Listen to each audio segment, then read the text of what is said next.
नमस्कार साथियों। अक्सर हमने ये देखा है कि जीवन में कुछ आपके जानकार, रिश्तेदार, कई बार अनजान आदमी आपसे किसी बारे में बहस करते हैं।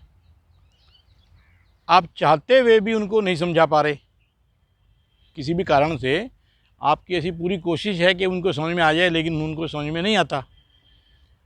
तो इस बारे में मैं एक छोटा सा एग्ज़ाम्पल देकर के कुछ आपसे बात करना चाहता हूँ। आप एक नाव को चप्पू से चलाते हुए जा रहे हैं।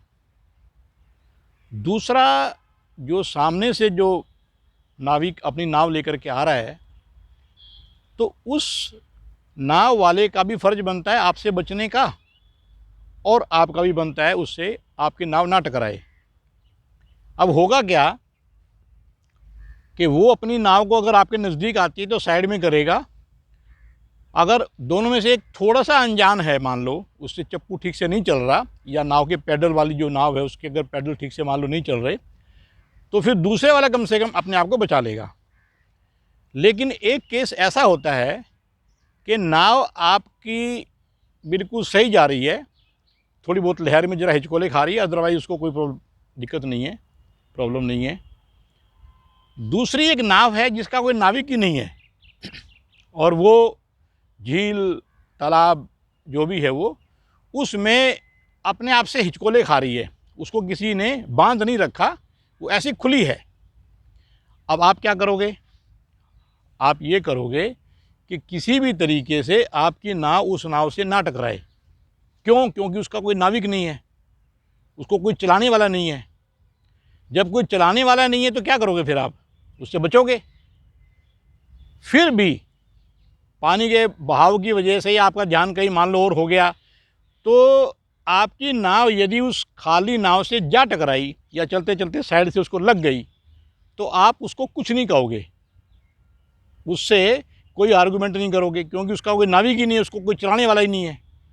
इसी प्रकार हमारे भी पूरे शरीर को चलाने के लिए बुद्धि, जिसको हम दिमाग कहें, बुद्धि होती है।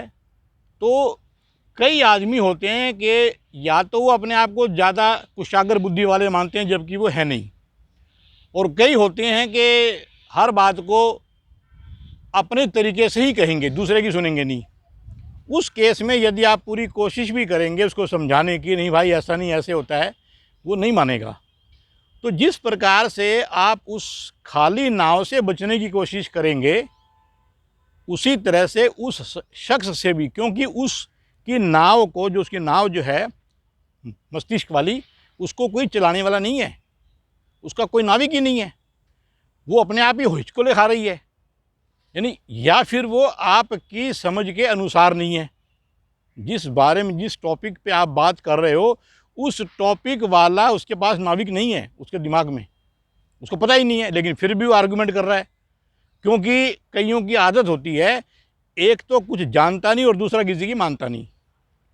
ऐसे केस में जब वो कोई आपसे भिड़ जाए, तो उस वक्त आप अपने आप को बचा करके चलो, जिस प्रकार उस खाली नाव से बचा करके आपको अपने आप को चलना है।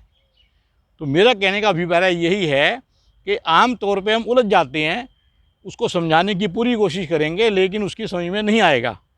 इसी तरीके से दो महात्मा जो है, उन्होंने किसी, मान लो कि हरिद्वार में स्नान करने के लिए जाना है, तो वो रास्ते में जितने भी गांव आ रहे हैं, एक तो उन गांव वालों को समझाता जा रहा है, बात करता हुआ जा रहा है, हम वहाँ पे स्नान करने के लिए जा रहे हैं। गांव वाले कह रहे हैं क्या ज़रूरत है उतना दूर जाने की, ये है वो है।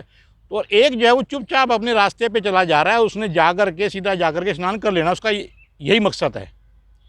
तो वो जो समझाने वाला है, वो 3 दिन तक रास्ते के 4-5 गाँव वालों को समझाता ही रहा कि तुम्हें भी जा कर के स्नान करना चाहिए जैसे हम जा रहे हैं। जबकि उसका दूसरा साथी वहाँ जाके स्नान करके जब तक वो आधे रास्ते पहुँचा, वो वहाँ से वापस भी आ गया। तो मतलब ये है कि जिसकी नाव खाली है, जिस खाली नाव को कोई चलाने वाला नहीं है, जिससे बेकार की आर्गूमेंट करके आपके विषय के अनुसार जो काम नहीं कर रहा, जो टॉपिक आपने समझाने की कोशिश की है, जो टॉपिक आपने दिया है उसके अनुसार वो काम नहीं कर रहा, तो आप उससे बचें। बेफालतू की बहस करने से कोई फ़ायदा नहीं है।